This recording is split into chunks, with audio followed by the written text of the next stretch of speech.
Europe 1. Le grand direct des médias, Jean-Marc Morandini. Avec cette page spéciale donc consacrée à Masterchef qui se retrouve dans la tourmente. Le tournage de la 5e saison de cette émission de TF1 a démarré mercredi dernier. Il a, semble-t-il, tourné au fiasco. Jérôme Ivanitchenko, bonjour. Bonjour Jean-Marc. Vous êtes notre expert média. Racontez-nous ce qui s'est passé. Eh bien, mercredi à Marseille était donc donné le coup d'envoi de la 5e saison du concours culinaire de TF1 avec le tournage des premières épreuves de sélection. Pour l'occasion, Shine, la société qui produit Masterchef, avait mis les petits plats dans les grands en organisant un gigantesque casting en plein air. Imaginez 300 candidats réunis sur l'esplanade du MUSEM, le musée des civilisations de Marseille. 300 candidats originaires de toute la France, mais aussi d'ailleurs, de Belgique, de Suisse. Une épreuve spectaculaire à l'issue de laquelle 30 candidats ont été sélectionnés pour poursuivre l'aventure. Beaucoup d'appelés et peu d'élus donc. Et c'est justement parmi ceux qui n'ont pas été retenus par le jury que des voix s'élèvent depuis quelques jours. Sur les blogs, sur les réseaux sociaux ou dans les médias, ils sont nombreux à décrire des conditions de tournage dantesques à cause du Mistral, des heures passées en plein vent, immobile, debout, devant un plan de travail où tout s'envole. Mais au-delà de ces conditions, difficilement imputables aux producteurs de l'émission, il y a autre chose qui reste en travers de la gorge des candidats éconduits, et c'est le résultat même du casting. Selon de nombreux témoignages, les plats des 300 participants n'ont pas tous été goûtés, ce qui était pourtant le principe de cette journée. Les chefs chargés d'évaluer les assiettes se sont concentrés sur certains candidats, sur ceux qui ont finalement été retenus à l'issue de ce premier tour de sélection. Et ce matin, eh bien, la moutarde monte au nez d'un grand nombre de participants qui estiment que les jeux étaient joués d'avance. Oui, ce matin d'ailleurs, ils sont nombreux à parler carrément de tricherie. Et oui, d'autant qu'une rumeur s'est rapidement répandue dans les rangées de ce casting hors norme. Les 30 candidats sélectionnés à l'issue de la journée marseillaise auraient participé à une épreuve préalable organisée à Paris au mois de février. Résultat, les 270 participants recalés ont le sentiment d'avoir joué à leur insu un rôle de figurant. C'est le cas de Christophe, au micro du correspondant européen à Nantes, Pierre-Baptiste Vanzini.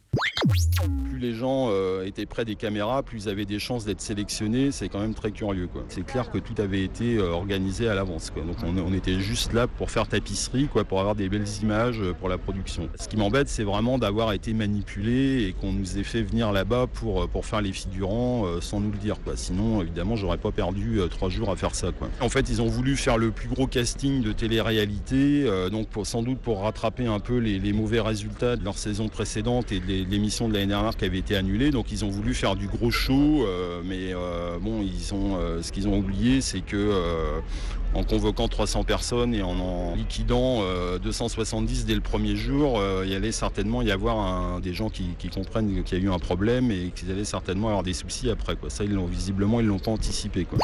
Ouais, je précise que c'est la première fois qu'on entend les candidats s'exprimer sur l'antenne d'Europe 1, puisque jusqu'ici, il y avait eu des messages sur les réseaux sociaux, mais on ne les avait jamais entendus s'exprimer. Oui, la production aurait donc eu les yeux plus gros que le ventre, et ça, des candidats s'en sont vite rendus compte, comme Aude, une autre participante à cette épreuve de sélection, au micro européen de Pierre-Baptiste Vanzini.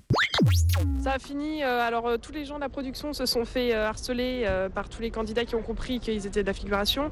Toute la journée, ils nous ont menti alors qu'ils savaient très bien comment ça se passait. Moi, j'avais été voir une des personnes avec qui j'avais entre guillemets sympathisé pour lui dire que c'était pas la peine de continuer à nous mentir comme ça, que de toute façon, si je partais maintenant, il n'y avait pas de souci, je savais que j'étais pas du tout retenue. Comment je peux être retenue par un chef qui va m'appeler alors qu'il m'a même pas vu, il sait pas qui je suis. Ils nous ont laissé engager des frais parce que je suis pas la seule. Il y avait un travail de fou qui a été représenté par plein de candidats. Tout le monde s'est investi, les gens étaient à fond pour au final se faire léser. Moi, quand j'étais dans le train, que j'ai entendu qu'on était 300, je me suis déjà dit qu'il y avait quelque chose qui allait pas. 300 pour finir à 30 en une seule journée, c'est impossible. Alors le récit de cette journée infernale et ces accusations de tricherie sont relayés depuis plusieurs jours sur une page Facebook baptisée Master Fake qui compte déjà 1800 abonnés. Parmi eux, évidemment, beaucoup de ces candidats recalés, des candidats qui ont aujourd'hui le sentiment d'être les dindons de la farce, et ça, ils ne le digèrent pas. Alors avec nous, pour en parler pour la première fois également, Shine qui produit Masterchef accepte de s'exprimer sur ce dossier. C'est Angélique Sansonetti, bonjour. Bonjour Jean-Marc. Merci beaucoup d'être en direct avec nous sur Europe 1. Vous avez vu ce week-end, la pression est montée. Vous avez entendu il y a un instant ces candidats sur Europe 1. On va essayer d'abord d'être très factuel. Est-il exact que de nombreux candidats n'ont pas vu leur plat goûté par les chefs à Marseille et que seuls les premiers candidats, il y avait 10 rangées je crois, donc seuls sur les 4 ou 5 premières rangées, on a goûté les plats des candidats. Est-ce que c'est exact ? Alors Jean-Marc, je suis déjà, pour commencer, ravie que vous me donniez la parole. Samedi, j'ai été contactée par un de vos confrères pour me poser des questions sur ce qui pour moi n'était rien de... Je comprenais l'état d'esprit de certains candidats qui râlaient parce que effectivement les conditions de tournage ont été extrêmement difficiles. Il avait fait froid, il y avait eu de fortes déceptions. Donc j'étais choquée, interpellée, très ennuyée. Aujourd'hui, je suis carrément énervée de ce que j'entends, de la remise en cause, de tout ce qui est dit et mal dit. Donc, je suis vraiment ravie de pouvoir m'exprimer. Donc, pour répondre à votre question, ce qu'il faut que vous sachiez, c'est que d'abord, MasterChef est un concours dont la seule porte d'entrée est le talent culinaire. Un point. C'est tout. C'est la seule chose que l'on doit retenir de la conversation qu'on va avoir maintenant ensemble. La deuxième chose, les goûteurs qui ont participé à cet énorme concours, parce que vous imaginez combien c'est compliqué d'imaginer organiser la dégustation de 300 plats, ce qui a été donc le cas. Nous nous sommes organisés de la façon suivante, très clairement. Il y avait 3 spots, un spot rouge, un spot jaune, un spot bleu. Chaque spot était composé de 10 lignes de 10 candidats. Devant chaque ligne, il y avait un goûteur. Ces goûteurs ont été choisis par les chefs eux-mêmes. Parmi eux, des chefs reconnus, Yves Gégaud, Alexandre Mazia, des chefs qui ont donc pignon sur rue, dont c'est le métier que de déguster. Donc déjà, remettre en cause le goût de ces goûteurs, déjà, est une insulte qui leur est faite. La deuxième chose, ces plats, donc chaque goûteur avait 10 plats à déguster. C'est quand même pas énorme, et on imagine bien que les chefs n'allaient pas déguster 300 plats. En revanche, ils avaient des émissaires qui étaient là pour eux, pour le faire. Donc chaque goûteur levait la main. Donc je précise, chaque goûteur avait 10 plats à dégoûter. À déguster. À déguster.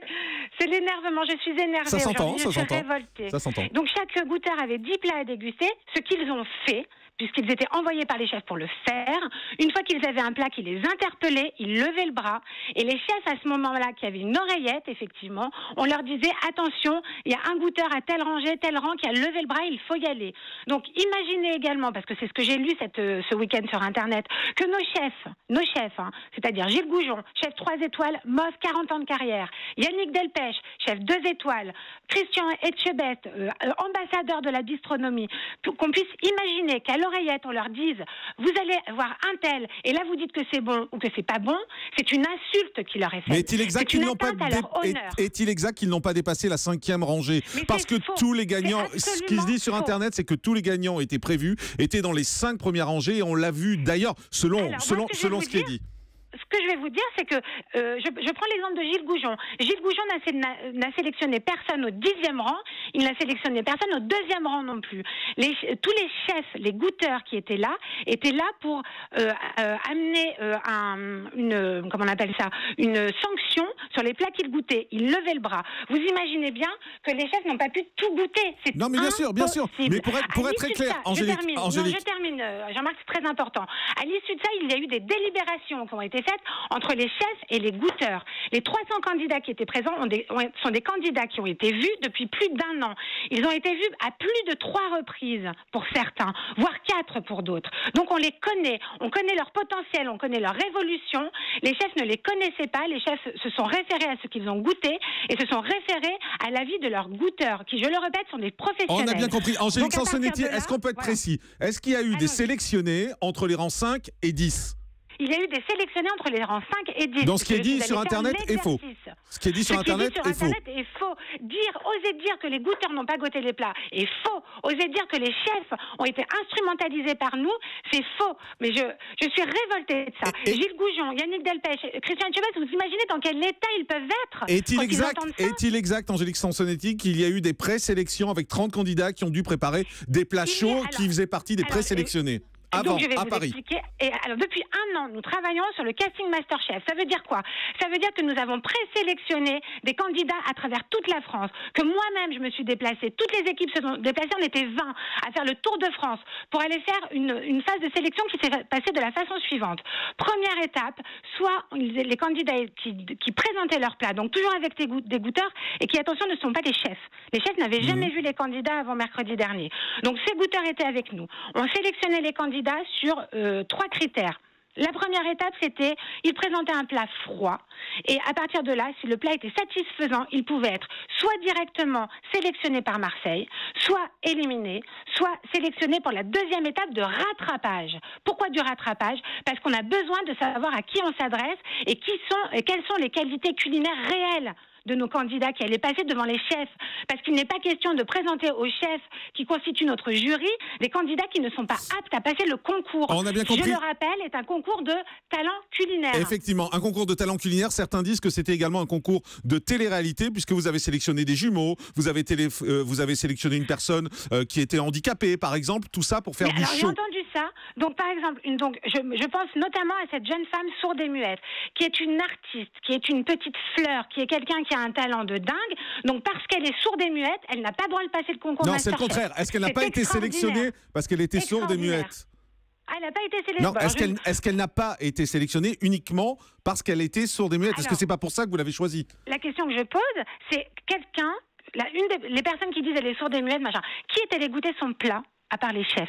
Qui? Vous pouvez me le dire parmi les gens qui aujourd'hui décrit le fait qu'elle soit sourde et muette? Si son plat est bon, Jean-Marc, c'est la seule chose qui compte.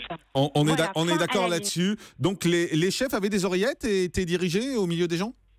Les chefs avaient des oreillettes et heureusement, sur 300 personnes, vous imaginez, donc on leur disait attention, à l'aide de l'assistant réel et de nous-mêmes, il faut que vous vous rendiez au rang 5, au rang 6, un de vos goûteurs vous appelle. Comment voulez-vous Ils étaient juste dirigés en fait en fonction des choix qui avaient été faits par les goûteurs.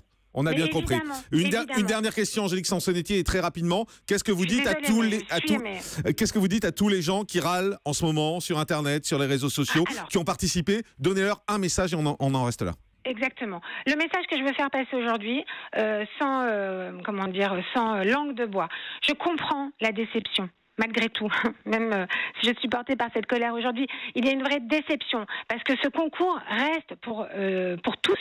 Puisqu'ils ont fait l'effort de participer, de faire les plats, de travailler, de montrer ce qu'ils ont de meilleur en eux pour essayer de convaincre tous les chefs, masterchefs, avec un objectif qui est celui de changer de vie et de vivre de sa passion. Donc je comprends la déception. Et là-dessus, c'est vrai que c'était une sélection qui était extrêmement sévère. Parce que de passer de 300 à 30, ça fait 9 éliminés sur 10. Il n'y a pas du plomb dans l'aile pour Masterchef?